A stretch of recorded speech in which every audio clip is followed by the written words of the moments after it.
एक एसडीएम साहब की पोस्टिंग एक शहर के अंदर होती है और वहां पर मेहनत और ईमानदारी से वह अपना काम कर रहे थे। लेकिन कभी कभी एसडीएम साहब को पुरानी अपनी कुछ बातें ऐसी याद आ जाया करती जिनको याद आने के बाद वह काफी ज्यादा उदास हो जाया करते। इसलिए वह मंदिर में पूजा करने के बारे में सोचते हैं और अगले ही दिन वहां से मंदिर पर पहुंच जाते हैं पूजा करने के लिए और वहां जाकर इधर उधर फूल देखने लगते हैं पूजा के लिए। और एक बुजुर्ग महिला से जाकर फूल खरीदने लगते हैं।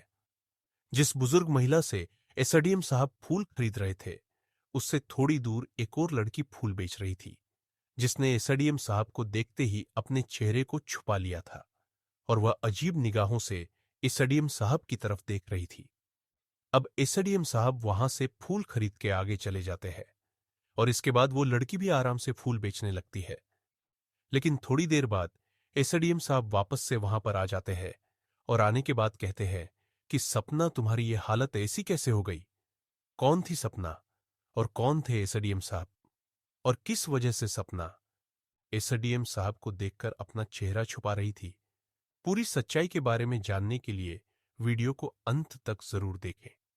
दोस्तों, यह कहानी शुरू होती है उत्तर प्रदेश के एक छोटे से शहर लखीमपुर से, जहां की गलियों में हल्की हल्की धूल उड़ती थी, जहां सुबह की चाय की खुशबू हर घर से उठती थी और जहां एक लड़का रहता था जिसका नाम था रोहन। एक ऐसा लड़का जिसके चेहरे पर हमेशा एक मासूम सी मुस्कान खिलती थी, जिसकी आंखों में बड़े बड़े सपने पलते थे और जिसके दिल में कुछ कर दिखाने की चाहत हमेशा जिंदा रहती थी। रोहन के मम्मी पापा दोनों सरकारी नौकरी में थे। उनके घर में पैसों की कभी कोई कमी नहीं थी। हर सुख सुविधा रोहन के पास थी। अच्छे कपड़े, स्वादिष्ट खाना, नई साइकिल और यहां तक कि हर साल नया स्कूल बैग भी। लेकिन रोहन का दिल उन चीजों में नहीं लगता था जो आसानी से मिल जाती थी। वो कुछ बड़ा करना चाहता था, कुछ ऐसा जो उसकी जिंदगी को यादगार बना दे, कुछ ऐसा जो लोग सालों तक याद रखें। जब रोहन ने अपनी 12वीं कक्षा पास की तो उसके मम्मी पापा की खुशी का ठिकाना नहीं रहा। उन्होंने अपने लाडले बेटे के लिए एक बड़ा प्लान बनाया और उसे लखीमपुर से थोड़ा दूर एक बड़े और शानदार प्राइवेट कॉलेज में दाखिला दिलवा दिया। वो चाहते थे कि उनका बेटा पढ़ लिखकर एक अच्छी जिंदगी जिए, एक बड़ा इंसान बने और उनका नाम रोशन करे। रोहन भी बहुत खुश था। उसकी आंखों में चमक थी। वह सोच रहा था कि अब कॉलेज की जिंदगी शुरू होगी, नए दोस्त बनेंगे, खूब मस्ती होगी, क्लास में बैठकर नई नई चीजें सीखने को मिलेंगी और पढ़ाई के साथ साथ जिंदगी को जीने का असली मजा आएगा। उसने अपने बैग में किताबें भरी, नए कपड़े पहने और कॉलेज के पहले दिन के लिए तैयार हो गया। लेकिन दोस्तों, किसे पता था कि कॉलेज का वह पहला दिन उसकी जिंदगी को हमेशा हमेशा के लिए बदल देगा।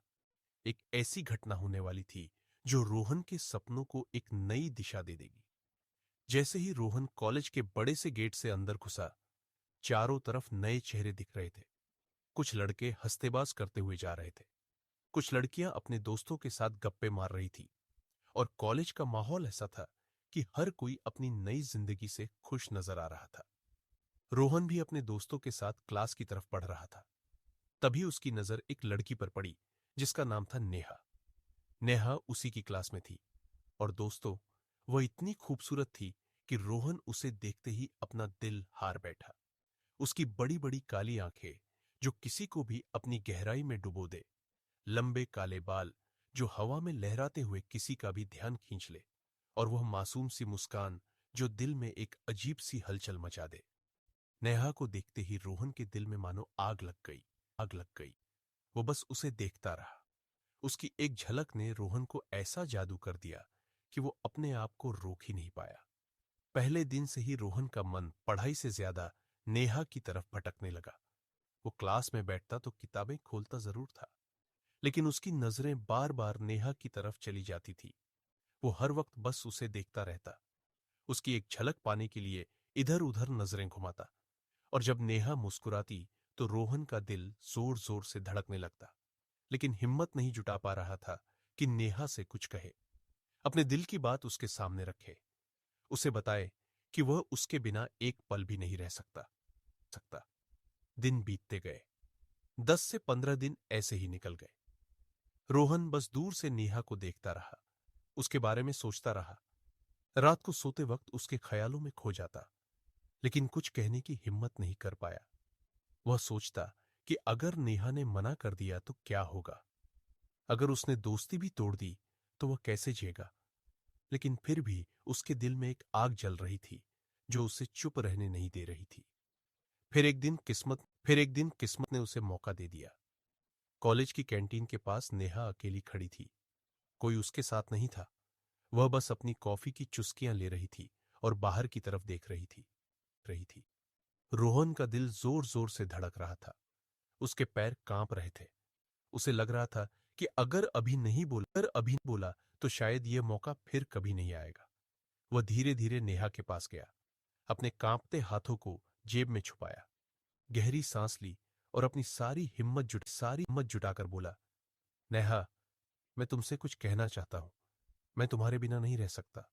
मुझे तुमसे प्यार हो गया है। यह सुनते ही नेहा थोड़ी देर के लिए चुप हो गई। उसने कॉफी का कप नीचे रखा, रोहन की तरफ देखा और फिर उसकी आंखों में एक चमक आई। उसने हल्के से मुस्कुराते, रोहन, मुझे भी तुमसे प्यार हो गया है। मैंने भी तुम्हें इन 15 दिनों में नोटिस किया। तुम्हारी नजरें मुझसे हटती ही नहीं थी और सच कहूं तो मुझे भी तुम अच्छे लगने लगे थे। दोस्तों, उस पल रोहन की खुशी का ठिकाना नहीं रहा।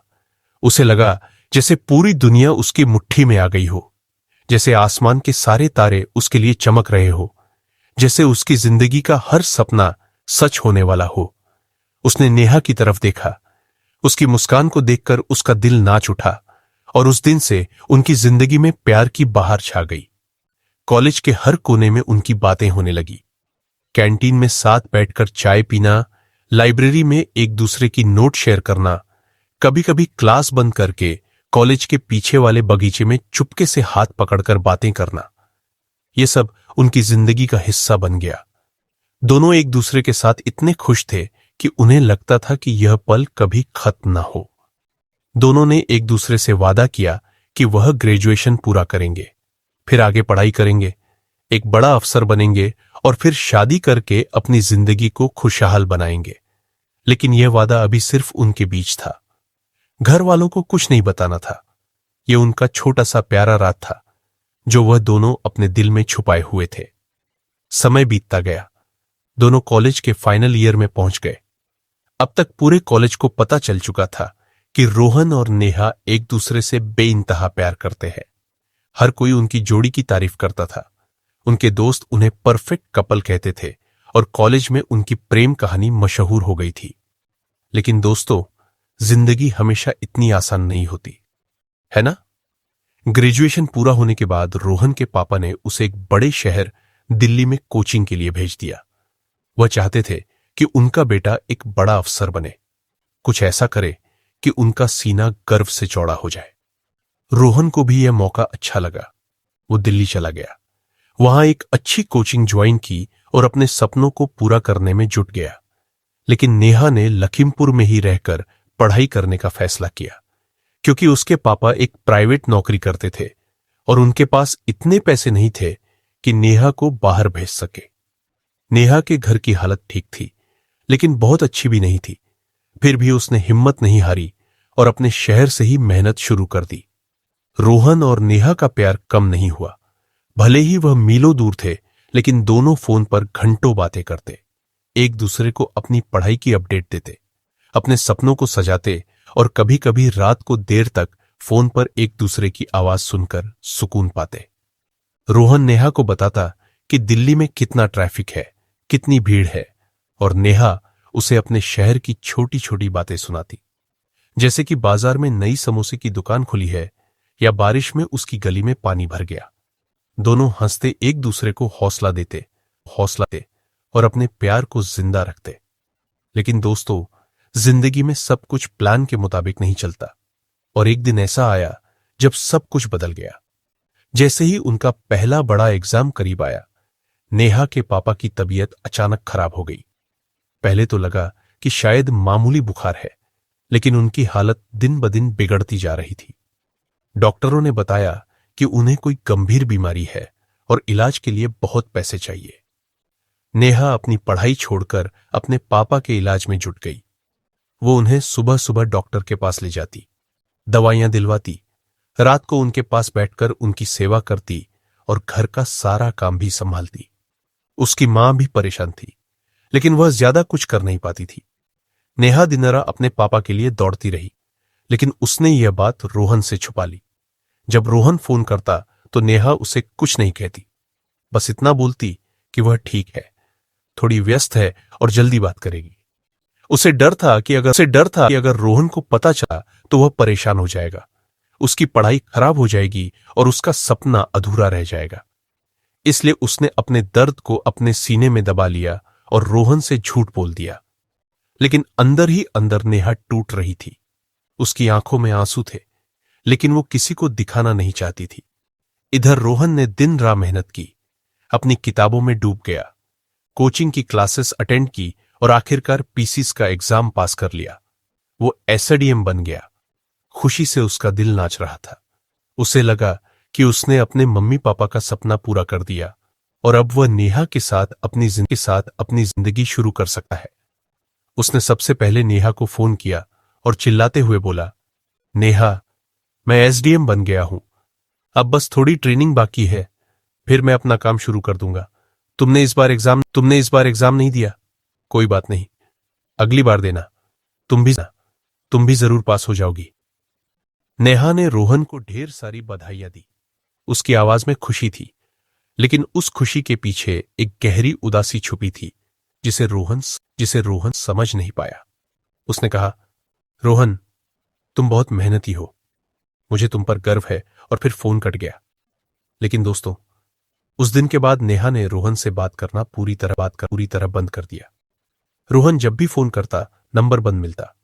पहले तो उसे लगा कि शायद नेहा का फोन खराब हो गया होगा, लेकिन जब कई दिन तक कोई जवाब नहीं आया तो उसका दिल बेचैन होने लगा। उसने नेहा के दोस्तों से पूछा, कॉलेज के पुराने दोस्तों को फोन किया, लेकिन किसी को कुछ पता नहीं था। आखिरकार वह छुट्टी लेकर लखीमपुर गया। नेहा के घर पहुंचा, लेकिन वहां ताला लगा हुआ था। पड़ोसियों ने कहा कि नेहा का परिवार रातों रात कहीं चला गया। किसी को कुछ पता नहीं कि वह कहां गए। रोहन का दिल टूट गया। वह समझ पा रहा था कि आखिर ऐसा क्या हुआ कि नेहा उसे छोड़कर चली गई। क्या उसका प्यार झूठा था? क्या वह उसे भूल गई थी? वो घंटों नेहा के घर के बाहर रहा, उसकी यादों में खोया रहा, लेकिन कोई जवाब नहीं मिला। रोहन ने हार नहीं मानी। वो वापस दिल्ली गया, अपनी ट्रेनिंग में जुट गया, लेकिन उसका मन हर वक्त नेहा के पास ही अटका रहता था। ट्रेनिंग पूरी हुई, उसकी पोस्टिंग एक जिले में हो गई।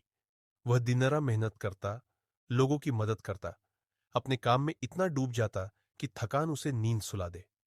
लेकिन जब भी अकेला होता, नेहा की याद उसे सताती। उसकी वो मुस्कान, वो बातें, वो वादे, सब कुछ उसके सामने घूमने लगता।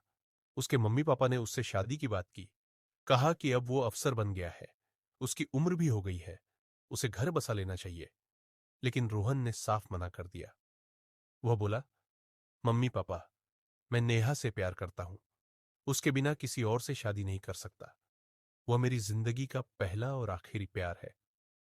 उसके पापा ने कहा, बेटा, अगर तुम उससे इतना प्यार करते हो तो हमें उसका पता बताओ, हम बात करेंगे, शादी करवा देंगे। यह सुनते ही रोहन की आंखों से आंसू छलक पड़े। वो फूट फूट कर रोने लगा और बोला, पापा, अगर मुझे पता होता तो क्या मैं इतने सालों से परेशान रहता? मुझे नहीं पता वो कहां गई, क्यों गई, क्या हुआ, कुछ भी नहीं पता। समय बीतता गया। रोहन की पोस्टिंग अयोध्या में हुई। वो वहां मेहनत से काम करने लगा, लोगों की समस्याएं सुनता, उन्हें हल करता और अपने कर्तव्य को पूरी ईमानदारी से निभाता। लेकिन नेहा की याद उसे चैन से जीने नहीं देती थी। वह सोचता कि क्या नेहा उसे भूल गई, क्या वह किसी और के साथ खुश है, या क्या उसे कोई मजबूरी थी। एक दिन उसने सोचा कि क्यों ना भगवान राम के मंदिर में जाकर प्रार्थना की जाए, शायद भगवान उसकी सुन ले, शायद उसे कोई रास्ता दिखा दे। सुबह सुबह वो अपने घर से निकला, मंदिर पहुंचा। वहां भीड़ थी, लोग पूजा के लिए लाइन में खड़े थे और फूलों की दुकानों पर रौनक थी। रोहन एक बूढ़ी औरत से फूल खरीदने लगा। तभी उसकी नजर पास में फूल बेच रही एक लड़की पर पड़ी। उस लड़की ने अपना चेहरा दुपट्टे से ढक रखा था, लेकिन उसकी आंखें रोहन को अजीब नजरों से देख रही थी। रोहन ने उसे नोटिस किया। उसे लगा कि वह आंखें जानी पहचानी है, लेकिन उसने कुछ कहा नहीं। फूल लेकर वह आगे बढ़ गया, लेकिन कुछ कदम चलने के बाद उसने पीछे मुड़कर देखा। उस लड़की ने अपना दुपट्टा हटाया और रोहन की सांसें थम गई। वह नेहा थी। रोहन के पैर अपने आप नेहा की तरफ बढ़ गए। गए वो तेजी से उसके पास पहुंचा और बोला, नेहा, तुम यहां फूल बेच रही हो? ये सब क्या हो गया? तुम कहां चली गई थी? नेहा ने पहले तो चेहरा छुपाने की कोशिश की, लेकिन फिर चुपचाप रोहन की तरफ देखने लगी। उसकी आंखों से आंसू गा रहे थे और रोहन की आंखें भी नम हो गई। नेहा बोली, रोहन, तुम पूजा कर लो, यहां मत रुको, मेरे ग्राहक चले जाएंगे। लेकिन रोहन ने कहा, नेहा, 5 साल बाद हम मिले हैं और तुम मुझसे ऐसे बात कर रही हो। आखिर मेरी गलती क्या थी? तुमने मुझसे बात क्यों बंद कर दी? नेहा कुछ नहीं बोली, बस उसे जाने को कहती रही। आखिरकार रोहन ने सारे फूल खरीद लिए, बूढ़ी औरत को दे दिए और नेहा से बोला, अब तो बात करोगी? चलो पास के कैफे में कॉफी पीते हैं, मुझे सब कुछ जानना है। नेहा मजबूरी में रोहन के साथ गई। कैफे में बैठकर रोहन ने नेहा से पूछा, तुमने मुझसे बात क्यों बंद की? क्या हुआ था? तुम कहां चली गई थी? नेहा की आंखों में आंसू आ गए। वो बोली, रोहन, तुम एसडीएम बन गए थे। मैंने सुना था कि बड़े लोग कामयाबी के बाद अपने प्यार को भूल जाते हैं, उन्हें घमंड हो जाता है। मुझे लगा कि तुम भी मुझे भूल जाओगे। तुम्हारे लिए बड़े बड़े रिश्ते आएंगे और मैं एक गरीब लड़की हूं, तुम्हारे लायक नहीं रहूंगी। इसलिए मैंने तुमसे दूरी बना ली, सोचा कि तुम्हें अपनी जिंदगी में आगे बढ़ने दूं। रोहन ने कहा, नेहा, नेहा, तुमने ऐसा कैसे सोच लिया? मैंने आज तक शादी नहीं की। मैं तुम्हारा इंतजार कर रहा था। तुम मेरे लिए सब कुछ हो। मैं तुम्हें कभी नहीं भूल सकता। ये सुनकर नेहा रोहन से लिपट गई। बोली, मुझे माफ कर दो, मुझे माफ कर दो। मैं गलत थी। मुझे लगा था कि तुम्हें मेरे बिना बेहतर जिंदगी मिलेगी। फिर नेहा ने अपनी कहानी सुनाई। उसने बताया कि उसके पापा की तबीयत खराब होने के बाद वो लोग लखनऊ चले गए थे। इलाज के लिए सारी जमा पूंजी खर्च हो गई, लेकिन पापा बच नहीं सके। मां की तबीयत भी खराब हो गई और घर की जिम्मेदारी नेहा पर आ गई। वो अयोध्या आई। अपनी बुआ के साथ फूल बेचने लगी ताकि अपने छोटे भाई बहन और मां का ख्याल रख सके। रोहन ये सुनकर भावुक हो गया। उसने नेहा को गले लगाया और बोला, अब तुम अकेली नहीं हो। मैं तुम्हारा और तुम्हारे परिवार का ख्याल रखूंगा। मुझसे शादी करो। नेहा पहले करती रही, कहती रही कि लोग क्या कहेंगे, एक फूल बेचने वाली लड़की से एसडीएम की शादी। लेकिन रोहन ने कहा, मुझे दुनिया की परवाह नहीं, मुझे बस तुम चाहिए। दोनों ने अपने परिवारों से बात की। नेहा की मां और रोहन के मम्मी पापा खुशी खुशी मान गए। उनकी शादी धूमधाम से हुई। रोहन ने नेहा से कहा, अब तुम पढ़ाई करो, अफसर बनो। नेहा ने मेहनत की और पीसीस पास कर लिया। आज रोहन और नेहा एक खुशहाल जिंदगी जी रहे हैं। उनका एक बेटा है जिसका नाम पार्थ है। दोनों अपने परिवारों का ख्याल रखते हैं और एक दूसरे के साथ प्यार भरी जिंदगी बिता रहे हैं। दोस्तों, ये कहानी हमें सिखाती है कि सच्चा प्यार कभी हार नहीं मानता, चाहे कितने भी मुश्किल हालात क्यों ना आए। तो आप बताइए, क्या आपने कभी अपने प्यार के लिए इतना इंतजार किया है? या जिंदगी में कोई ऐसा मौका आया जब आपको लगा कि सब खत्म हो गया, लेकिन फिर भी उम्मीद नहीं छोड़ी? कमेंट में जरूर बताना, आपकी कहानी भी किसी को प्रेरणा दे सकती है। मिलते हैं अगली कहानी में। तब तक के लिए जय हिंद, जय